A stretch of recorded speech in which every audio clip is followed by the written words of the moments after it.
When we give God all we have and simply surrender to him, he is able to bring glory to himself. No matter how much good you do or how much you accomplish, it will never be enough unless the Lord is at the center. I'd like to share a bit about a man from a very poor, unlikely background. As many of you know, my dad passed away just a month ago, November 9th. As we celebrated his life at his funeral, I all the more realized how God, again, used the unlikely to draw glory to himself. So I'm going to read you what I read at the funeral, because I want you to have a glimpse of who my dad was. Rudolfo Henrique Kolbe was born in São Paulo, Brazil, in 1935. When my dad was 3, my dad's family, who originally were German, moved back to Germany because Hitler was calling all Germans back to their homeland. And they had heard that Germany was thriving. A few months after they moved to Germany, the borders closed, and my grandfather, grandmother, and their 5 children, now you got to know, my grandmother had 5 children under the age of 23, were about to endure a very terrible 10 years under Hitler's regime. As a young boy, my dad would have to miss school and beg for food for his family. He said he would have to go alone into the city through the woods and would be very scared. He was the smallest of the boys. There were 3 boys and 2 girls, but people felt sorry for him, so they would give more to him, and so they sent him a lot. At that time, many children went missing because food was scarce. Now think about that. It's a terrible thought. He said he learned to pray during those lonely, fearful walks and felt God's presence with him, even though he knew nothing much about God. He knew what it was like to eat out of trash cans and be extremely hungry and malnourished. In fact, even in later years, Dad would never eat potato skins for an appetizer because it reminded him of the potato skins he would have to eat from the trash cans. When my dad was 14, World War II ended, and Dad's family moved back to Brazil. Germany was ravished. When they got to Brazil, Dad had to get knee surgery since the malnutrition had caused his legs to bow severely. This was the childhood of my father, poverty-stricken. However, Dad developed a deep sense of gratitude, and instead of blaming God, he gave God glory for keeping his family through those terrible times. Dad gained a heart of gratitude for everything he had. When he realized at 19 that he could have a personal relationship with Jesus, it was a time in Brazil when the revivals were sweeping through, his life was forever changed. He had grown up in an established church, but never knew what it meant to have a salvation experience. As he studied the Bible, he had a burning desire to be all that Jesus would have him be. So at 21 years of age, Dad decided to leave for America with about $50 in his pocket. His dad, my grandfather, who I never met because he passed away just when, I think, before I was born, had been drafted into the German army early when they had moved over there to Germany and was a POW for 2 to 3 years, and he was shipped to 3 different countries, one being the U.S. And he told his kids that in every country he was treated terribly. They were beaten, they were given no food. He said, but the only place we were respected and given dignity was in America, in Tennessee. So he told his kids, if at all you can do anything, go to America. So that's what my father did. He met 2 guys on the plane, and on the layover stop, all 3 decided to take a taxi and tour the city for a bit. When they were dropped off at the airport, the 2 men got out of the car and ran and left him with the bill. He was left with only $2 in his pocket. The first Sunday in America, he went to church, and as the offering plate went by, he felt God saying, give your last $2. He really struggled. But as the offering plate came by, he just put it in. After church, a lady came up to him and said the Lord told her to give him something, and as he held out his hand, she gave him $2. This was the beginning of a life of obedience and trust in God regarding his finances. You see, Dad believed that with all of his being, you can never outgive God. He loved the Lord so much. Our family developed the same desire to trust God with our finances. The tithe comes first. Other offerings are above and beyond, and you need to save for the future. Blessing comes out of giving. Dad's giving heart was fueled by a call of God. He always wanted to be a missionary, but he couldn't speak in front of people, and it would frustrate him so much. So he decided he would be a sender. Him and Mom also extended hospitality without reserve to many missionaries throughout the years.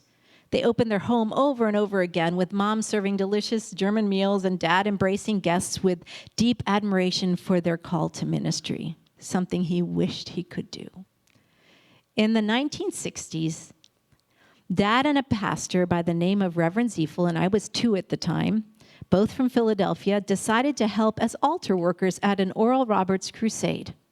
There they met a lady. Her name was Anna Kaiser, who was in a wheelchair that had come forward for salvation and healing. Because she was German, they served as translators. She accepted Christ, and her life was transformed. She asked if Brother Ziefel and my dad could come to Bridgeton, New Jersey, the next weekend to share the good news of Jesus. When they arrived at her house 1 week later, 30 people were in her basement wanting to hear the good news. As Reverend Ziefel shared, they all gave their lives to Christ.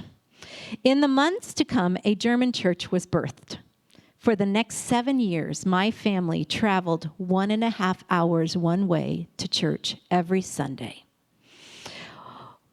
My dad served many years as a deacon, Sunday school teacher, and worship leader.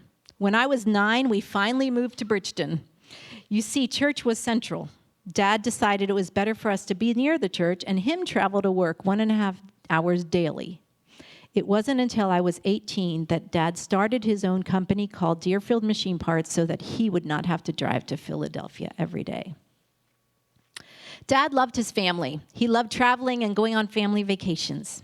As a little girl, I remember many trips to Florida, Niagara Falls, Germany, and many ski trips. Dad loved to laugh. On our first ski trip to Vermont, I was 12. Dad bruised his ribs. I twisted my knee. Mom got stuck in the woods. And actually, Don, at 5 years of age, was the only one that whizzed by everyone. That night in the hotel room, we began thinking of how funny everyone looked, especially those who, like us, were trying to ski for the first time. We all started laughing so hard. The laughter was painful, especially for my dad with his bruised ribs, so Dad would groan and laugh, groan and laugh. Dad was not a perfect man. In these times, we see our loved ones as ones who could do no wrong because we honor the good memories. When asking the girls one day what they remember about Opa, Christy and Melanie chuckled and said, "He hated to lose."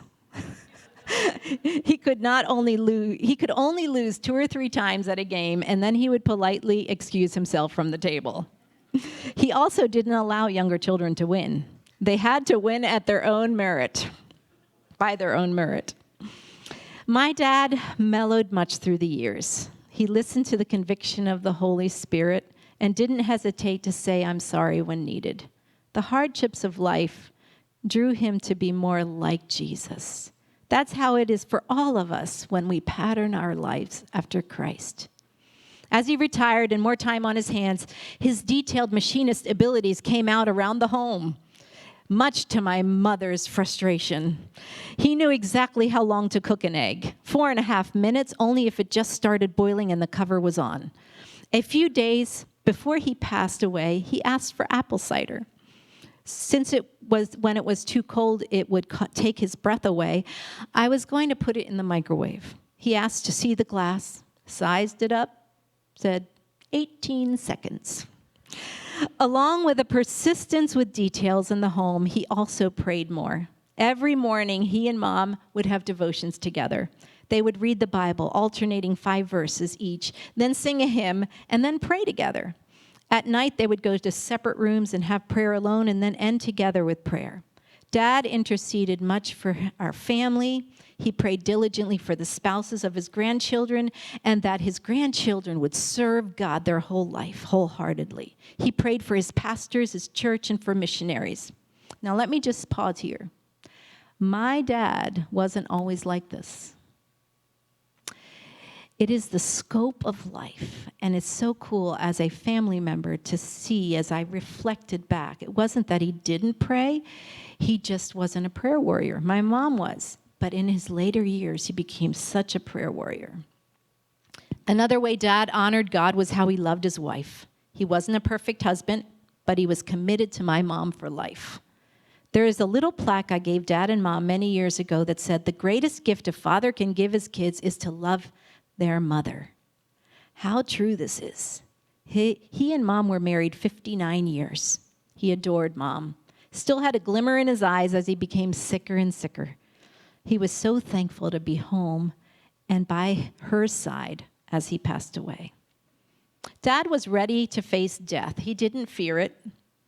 A few days before he passed away, he rallied a bit and wanted to come to the kitchen table for breakfast, which we didn't realize at the time is kind of a sign.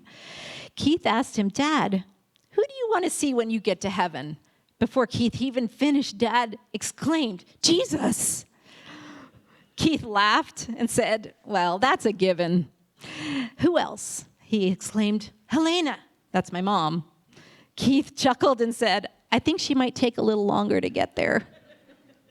We all laughed. Then Mom mentioned that Dad was curious to meet my mom's twin sister, who had died at only like 3 months of age.